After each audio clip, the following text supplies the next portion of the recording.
Hi, this is Kimberly with Skiatook Bee Supply. And Dutch with the Mystic Mountain Homestead. And today we're going to be discussing Come Prepare With Us. This is episode 3, and we're going to be talking about how to store food for now and for later.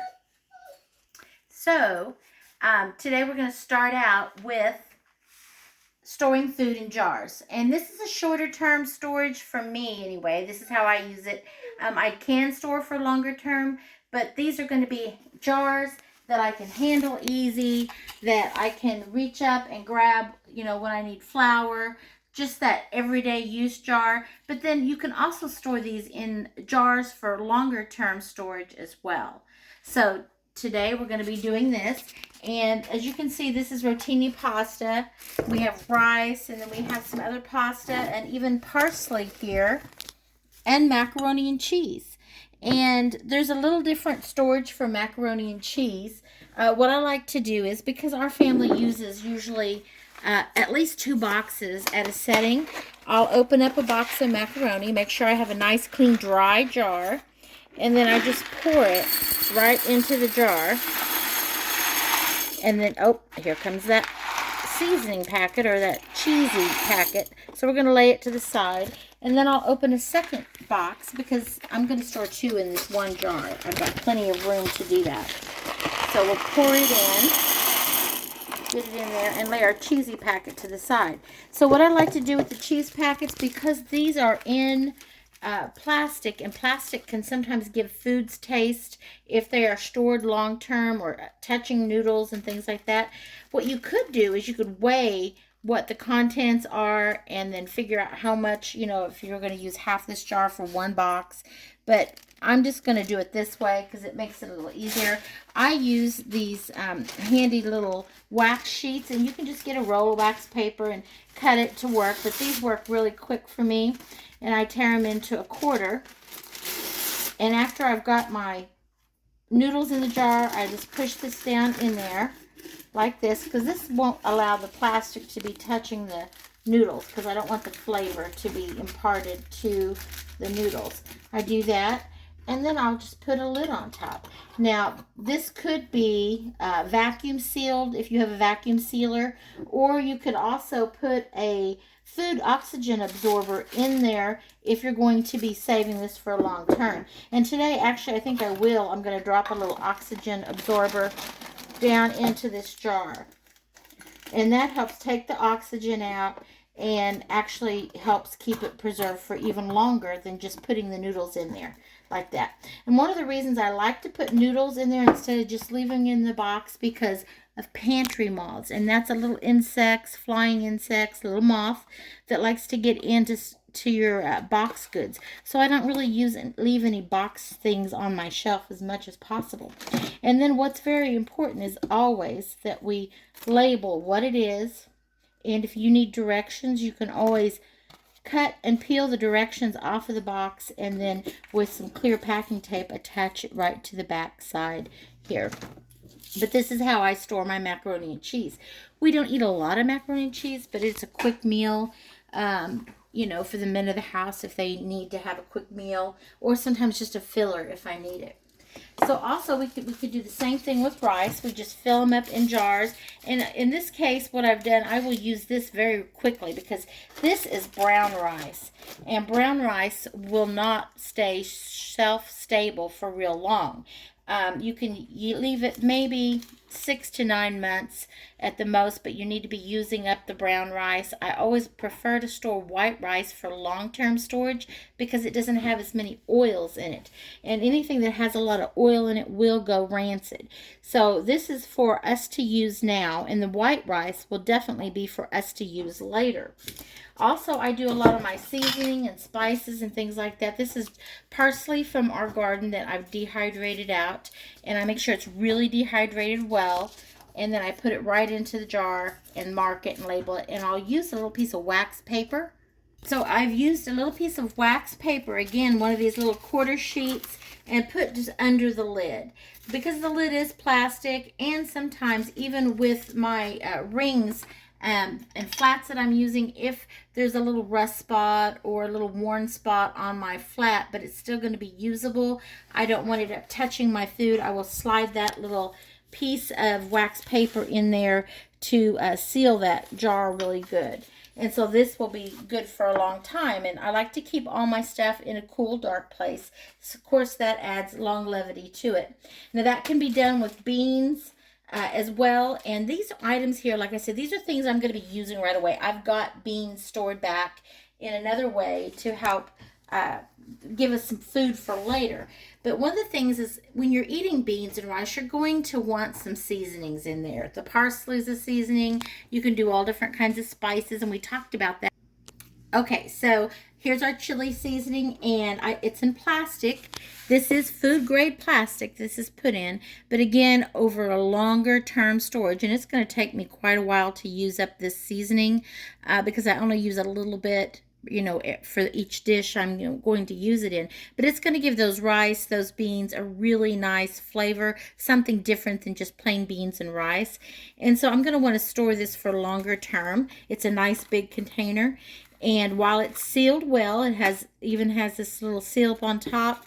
I'm going to want to open this and get this to where I can put it into a glass jar, because glass jars are going to last longer than plastic. And also something to think about, and make sure you have a nice clean jar. This is a mayonnaise jar. You don't have to go out and buy all Balls and Mason.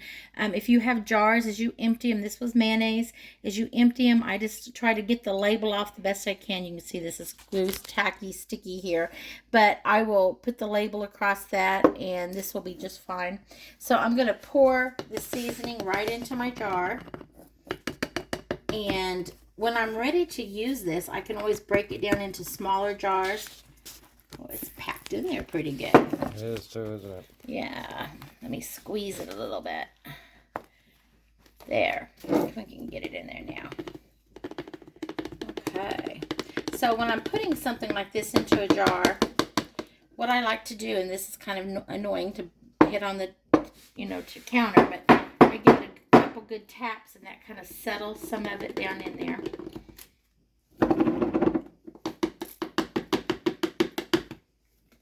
Packed in the bottom. That's okay.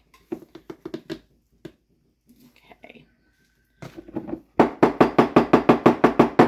Okay, so I think that's as full as we're going to fill that one. But again, we're going to use one of our little pieces of wax paper here. I'm going to put that on top. I'm going to put one of our little oxygen absorbers in there for now, and then I'll put this little wax paper on top, and then we're going to put this lid down nice and tight, and then we're going to label this jar. I think I'm going to skip the sticky spot, and I'll come over here and do that there, and then I can get that off there, or put another label on there here after a while. But this tells me what year it is and tells me exactly what it is.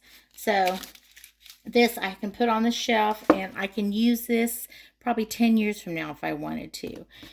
So this will give me a longer shelf life, and it gives me seasonings and flavors. I can add that to pasta, I can add it to rice, I can add it to beans, and that really gives us some spice. Now, another thing that I want you to be aware of when we're talking about labeling food, foods like crackers like this, always, if you're going to do this, even for, let's say you got a great deal. I did this a few years ago. I got some boxes for 20 cents a box. I know that's unbelievable these days to think that that could even happen, but they did. They did this great big sale, and it was 20 cents a box, and I bought like 6 boxes of crackers because I'm thinking that's awesome.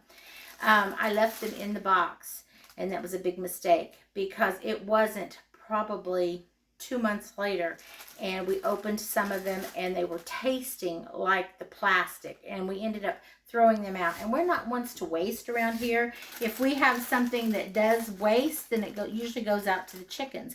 But this tasted so bad and smelled so much like plastic that we wouldn't even feed it to the chickens, because if we didn't want to eat it, we didn't want our chickens eating plastic.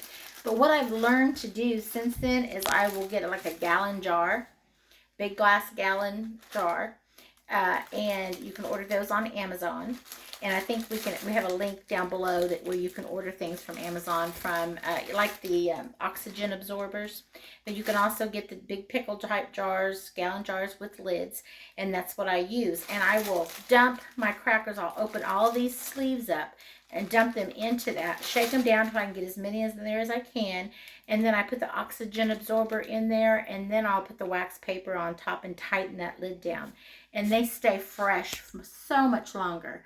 I tend to do the same thing with like Fritos, which seems to be a favorite of ours around here. It's Fritos, and I'll buy the scoops. I don't like to buy the smaller ones because the smaller chips seem to be oilier, and anything that is oily will go bad fast. But I put those in quart jars, not in gallon jars, and that way when they're opened up, they don't go stale. We don't have as much loss, and it's like, oh, we use them all up. So there's no wastage and there's no rancidity because we use them up so quickly.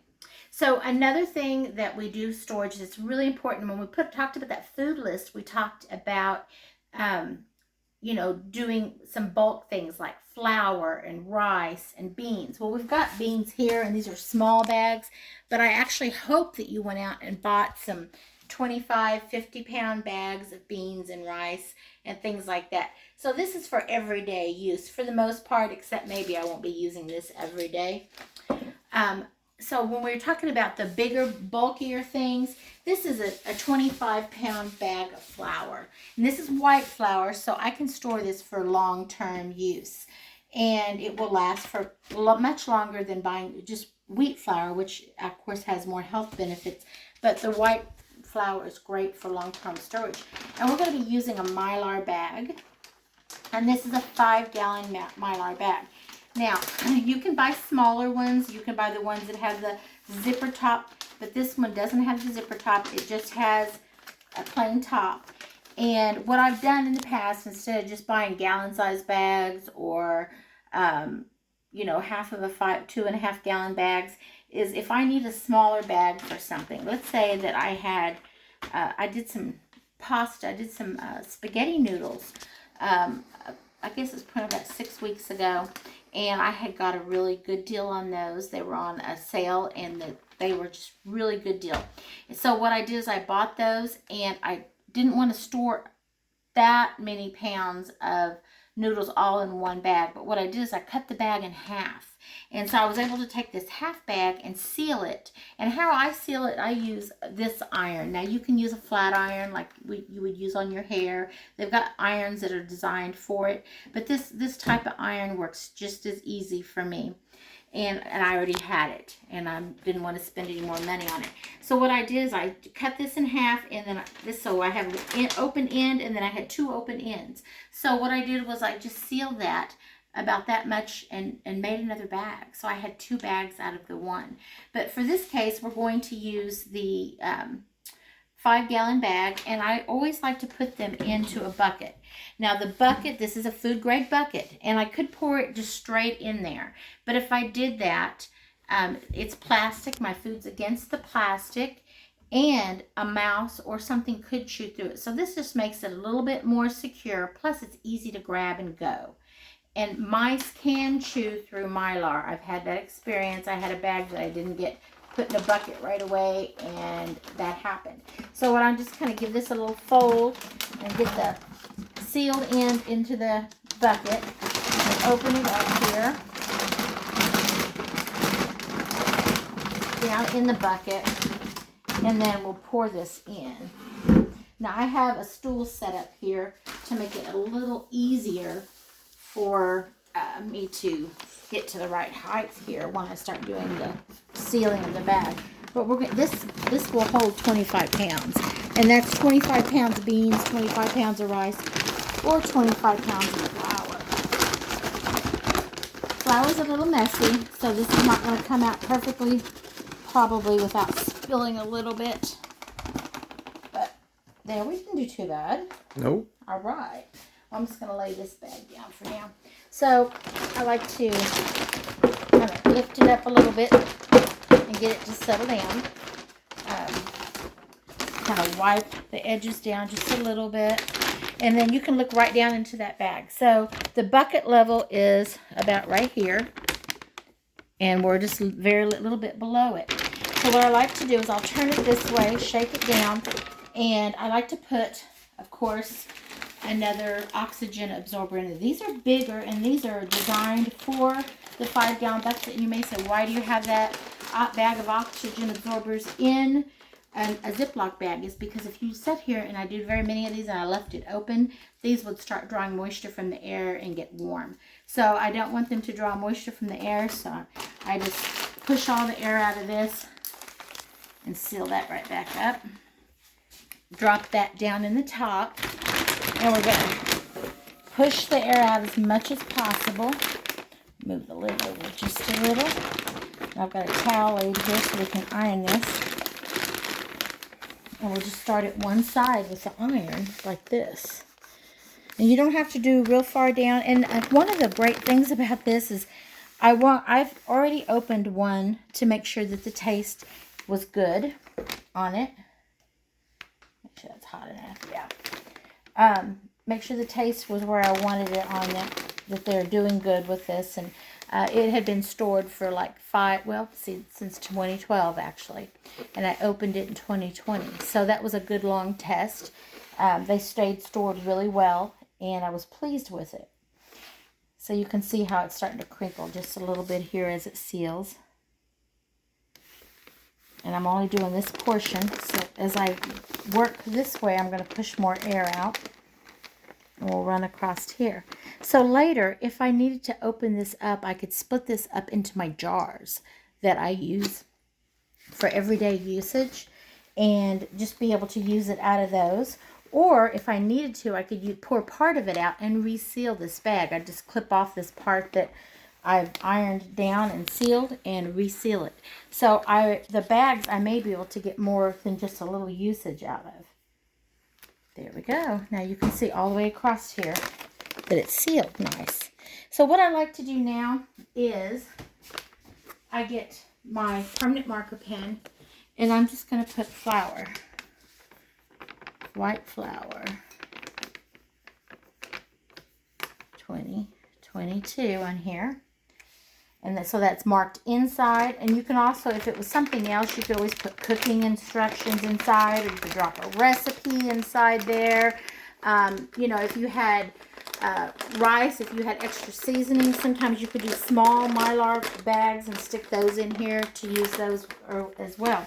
So I'm pushing that down, and then I'm going to put this seal on, this lid on this food grade bucket all the way around. Make sure it snaps down good, and I'm going to mark this. So because of the way my storage is, I'm going to mark the top of the bucket, and I'm going to mark the side of the bucket with the contents of it. That way, if it's sitting on the shelf, I can see it, or if I'm looking down from the top, I can see what it is.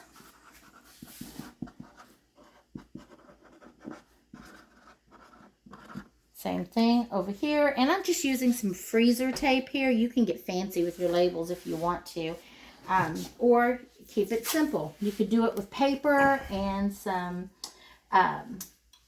packing tape if you wanted to.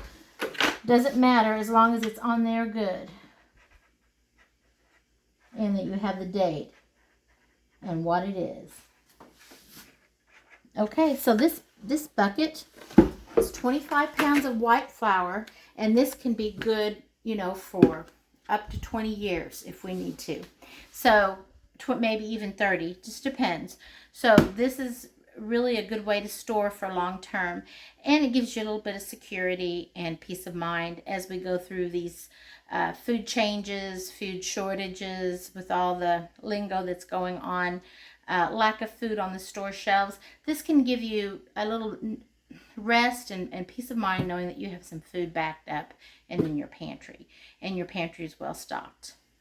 So like, subscribe, and please share this video, and let's hear your comments. If you've got something that you're doing, let us know what it is, because we would love to know. We always want to improve what we do. This is just what we do, and we're always learning right along with you. So please like, subscribe, and share.